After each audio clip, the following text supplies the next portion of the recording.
যা পার্লামেন্টে নিষ্পত্তি হতে পারে সেই জিনিসকে রাজপথে ঠেলে দেবেন না আমরা সরকার।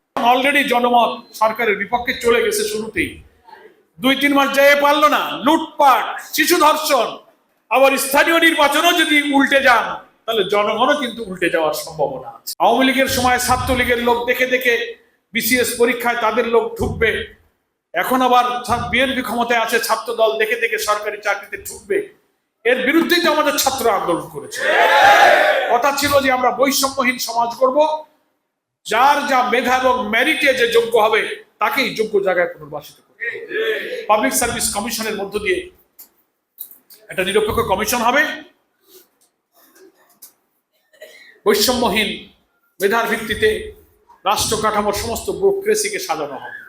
দুর্নীতি থাকবে না, ভিন্ন দল মতের স্বাধীনতা থাকবে, সভা মিটিং মিছিল কার উপরে নির্যাতন করা যাবে না। অন্যায়ভাবে মিথ্যা পলিটিক্যাল মামলা দিয়ে হত্যা মামলা, জেল, জুলুম, ক্রস ফায়ার, আয়নাঘর, ফাঁসিতে দিয়ে রাজনৈতিক কারণে বিরোধী দলকে দমন করার যে রাজনৈতিক কাঠামো আমাদের ছিল, সবকিছুকে পাল্টাবার জন্য আমরা রাষ্ট্রের সংস্কার চেয়েছিলাম। 164টি সাংবিধানিক প্রশাসনিক সংস্কারের প্রস্তাব তৈরি করা হয়েছিল। সকল পলিটিক্যাল পার্টির মত নিয়ে 84টি সংস্কার প্রস্তাবের ব্যাপারে জাতীয় একটা সংস্কার কমিশন হয়েছে। 6টি সাংবিধানিক সংস্কার, পুলিশের সংস্কার, দুর্নীতি দমন কমিশনের সংস্কার, সিভিল অ্যাডমিনিস্ট্রেশনের সংস্কার, জুডিশিয়ারি সংস্কার, এসব কমিশন করে আমরা 33টি রাজনৈতিক দল প্রায় 9 মাস 72টা বৈঠক করে আমরা 84টি সাংবিধানিক এবং প্রশাসনিক সংস্কারের ব্যাপারে একমত হয়েছিলাম। সংবিধান সংস্কারের জন্য একটা প্রেসিডেন্সিয়াল অর্ডার প্রয়োজন, সেটাও 13ই নভেম্বর একটা গেজেট প্রকাশের মধ্য দিয়ে একটা রাষ্ট্রপতির আদেশ জারি করা হলো। সেই আদেশে একই দিনে গণভোট, একই দিনে জাতীয় ভোট, একটা সংবিধান সংস্কার পরিষদ গঠন, তারপরে গণভোটে এই 84টি সংস্কারের ব্যাপারে আমরা একমত আছি কিনা 4টা প্রশ্ন করে গণভোটের ব্যালটে যে 4টি প্রশ্নে হা বলতে বলা হলো, আমরা সবাই যারা এই সাংবিধানিক পরিবর্তন কামনা করেছিলাম আমরা সবাই হাতে ভোট দিয়েছিলাম।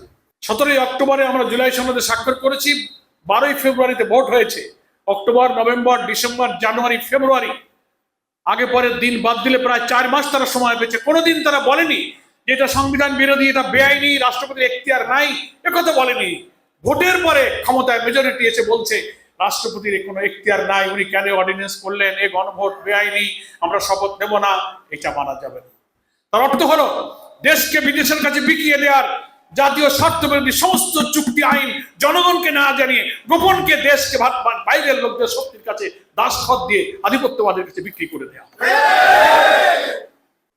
কিন্তু সরকারের শুরুতেই ক্ষমতাসীন দল জনগণের রায়কে উপেক্ষা করে একেবারে 180 ডিগ্রি ইউটার্ন করে চোখ উল্টাই দিয়েছে। দিব্যি এত বড় একটা রায়, এত বড় একটা গণভোট, দুনিয়ার কোন দেশে গণভোটের রায়কে অস্বীকার করে কোন সরকার, সেই নজির কোন পৃথিবীর কোন দেশে নাই। এই জন্য পার্লামেন্টে রাজনৈতিক বিতর্ক আপনারা সমাধান করুন। যা পার্লামেন্টে নিষ্পত্তি হতে পারে সেই জিনিসকে রাজপথে ঠেলে দেবেন না আমরা সরকারকে বলেছি। রাজপথে ঠেলে দিন, তাহলে যে 70% মানুষ হা বলেছে, বাধ্য হয়ে সেই আন্দোলনকে সেই 70% মানুষের কাছেই আমাদের নিয়ে যাওয়া লাগবে। অলরেডি জনমত সরকারের বিপক্ষে চলে গেছে শুরুতেই, 2-3 মাস যেয়ে পারলো না। লুটপাট, শিশু ধর্ষণ, চাল, গম, টাকা পয়সা, কার্ড বিলি বন্টনে উপজেলায়, গ্রামে গঞ্জে সব দলাদলি মারামারি আরম্ভ হয়ে গেছে। ক্ষমতায় থাকলে সরকাররা নির্বাচন নিরপেক্ষ হতে দিতে চায় না, তাদের মতো করে ইলেকশন করতে চায়। সেই পথ থেকে আপনারা মুক্ত থাকবেন। তা নাহলে একবার তো ক্ষমতায় গিয়েই জনগণের রায়ের বিরুদ্ধে অবস্থান নিয়েছেন, আবার স্থানীয় নির্বাচনও যদি উল্টে যান তাহলে জনগণও কিন্তু উল্টে যাওয়ার সম্ভাবনা আছে।